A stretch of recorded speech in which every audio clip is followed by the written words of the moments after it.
Universidad Nacional Autónoma de México, Escuela Nacional Preparatoria número 5 José Vasconcelos. Unidad 2. Estructura y origen del español. Propósitos. 1. Conocer la clasificación genealógica y morfológica de las principales lenguas del mundo. 2. Enunciar las principales familias lingüísticas. Situar la familia lingüística indoeuropea y conocer sus ramas. Ubicar el español en dicha familia. 3. Observar las características del latín culto y del latín vulgar. 4. Identificar los principales elementos no latinos del español y reconocer los elementos morfológicos de las palabras simples y compuestas. Distinguir los cambios fonéticos, morfológicos y semánticos de las palabras. Clasificación de las lenguas. Familia lingüística indoeuropea. Al grupo de lenguas que se forman con características similares se les llama familia lingüística. La familia lingüística la constituyen 12 grupos o ramas. Entre ellos se encuentran semática, camítica, malayo-polinésica, indoeuropea, bantú, dravídica, yuto-azteca, entre otras. El español pertenece a la indoeuropea.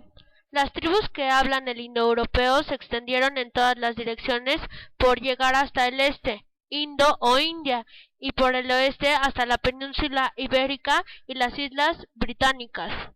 Clasificación morfológica. Se dividen en 3 tipos: lenguas aglutinantes, lenguas de flexión y lenguas monosilábicas. Lenguas aglutinantes. Es una lengua en la que las palabras se forman uniendo monemas independientes.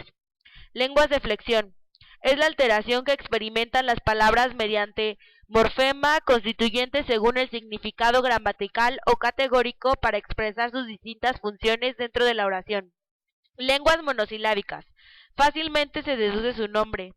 Se constituyen de palabras que son de una sola sílaba. Las lenguas monosilábicas no emplean las terminaciones de caso, tiempo ni ninguna otra que eleve elementos flexivos.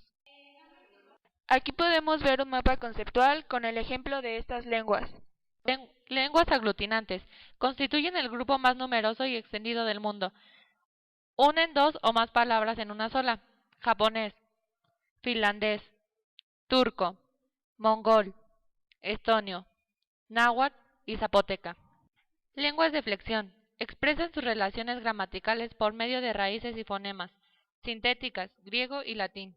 Lenguas monosilábicas. Sus palabras son de una sílaba y son absolutamente invariables. Tibetano, himalayo, anamita, birmano, siamés y vietnamés. Tema 2. Enunciar las principales familias lingüísticas, situar la familia lingüística indoeuropea y conocer sus ramas, ubicar el español en dicha familia. Ramas. Las ramas de la familia indoeuropea que han tenido una mayor diversificación son la indoirania, la baltoslava, la germánica, la griega y la italocéltica. En el siguiente mapa se muestran los países en donde se hablan las lenguas indoeuropeas. El nombre de las lenguas indoeuropeas se conoce a la mayor familia de lenguas del mundo en número de hablantes. La familia indoeuropea a la que pertenecen la mayoría de las lenguas de Europa y Asia Meridional. En una de sus ramas italocélticas se encuentra el español, junto con otros idiomas como el rumano sardo y portugués. Tema 3. Observar las características del latín culto y del latín vulgar. El latín es una lengua muerta, no es totalmente cierto. Sobrevive en su literatura y cultura, pero sobre todo sobrevive en la serie de algunas a las que ha dado origen y que son el resultado de su evolución y de la suma de influencias extralatinas absorbidas, terminó por imponerse prácticamente sobre todas ellas. Latín culto. El latín culto era la lengua conservadora y depuradora, la lengua literaria de los escritores, forma que se convirtió en instrumentos de comunicación entre humanistas y científicos, y se le conoce con los nombres de Bajo Latín, Neolatín y Latín moderno. En conclusión, el latín culto es el escrito. Latín vulgar. El latín vulgar era la lengua usada por los mismos escritores al hablar con sus semejantes, es decir, la lengua común y corriente del pueblo. Así, mientras que el latín culto mantuvo la preeminencia en la literatura y la comunicación escrita, el latín vulgar se fue convirtiendo en la nueva forma de comunicación de cada una de las naciones a las que se les llama romances. En conclusión, el latín vulgar es el hablado. Las lenguas romances son derivadas del latín vulgar. Las principales son portugués, gallego, castellano, catalán, francés, provenzal, italiano, rético, sardo, rumano. A continuación podemos ver un mapa en donde se muestran estas. Identificar los principales elementos no latinos del español. Cuando el latín, el prerromance, el castellano y el español entraron en contacto con otras lenguas, se dio un intercambio de préstamos de los que buena cantidad todavía se conserva el español. Y es que cuando una lengua llega a un territorio ocupado, donde se habla otra lengua necesariamente ha de convivir durante muchos años con dicha lengua autóctona, de manera que después o bien llega a dominar o resulta ser dominada, o los aborígenes toman la lengua del invasor o éste toma la lengua de aquellos. Lo que sí es indudable es que cada una de las lenguas toma de otra una gran cantidad de préstamos en cada uno de los niveles del sistema lingüístico. Las lenguas que han conformado el español pueden ser agrupadas en sustrato, astrato, superestrato, germánico, griego y árabe. Constituido por las lenguas de los romanos, se encontraron en España, las cuales pudieron influir en la lengua latina allí implantada. Abstracto. Es elemento que influye en otra lengua en el propio momento de su formación. En el caso del español sería el elemento gallego, el árabe de la Edad Media. Superestrato. Está constituido por las lenguas que se han puesto en contacto con el español una vez que ya estaba constituido.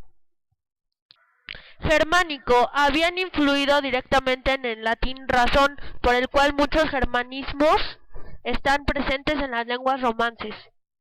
Griego. Los términos de origen griego han pasado por muy diversos conductos como las primeras relaciones con los griegos, el influjo de la cultura griega sobre la latina, por medio de términos religiosos, por el conducto de formaciones modernas de la ciencia. Árabe. Ha dejado el mayor número de vocablos después del latín y pasó al español a causa de la denominación árabe en España. Integración del español, latín y griego, tecnicismos, neologismos, elementos no latinos. Tecnicismos. Con este término se suele aludir en gramática a las palabras propias de una ciencia, un oficio o un arte. Cada una de las áreas del conocimiento humano de la práctica suele contar con un número amplio de términos técnicos que son utilizados en dichas disciplinas. Generalmente la mayoría de estas palabras proceden del griego o del latín, la otra lengua clásica, y en su formación se tuvieron en cuenta la claridad y precisión, así como la universalidad. Por este motivo, un término técnico es fácilmente reconocible en muchos idiomas. Es análisis, análisis, per analyse, in analyse, etc. Neologismos. Son palabras de nueva creación que sirven para dar nombre a un objeto o a un concepto nuevo. Se crean por derivación, por composición, por préstamo o simplemente son inventados.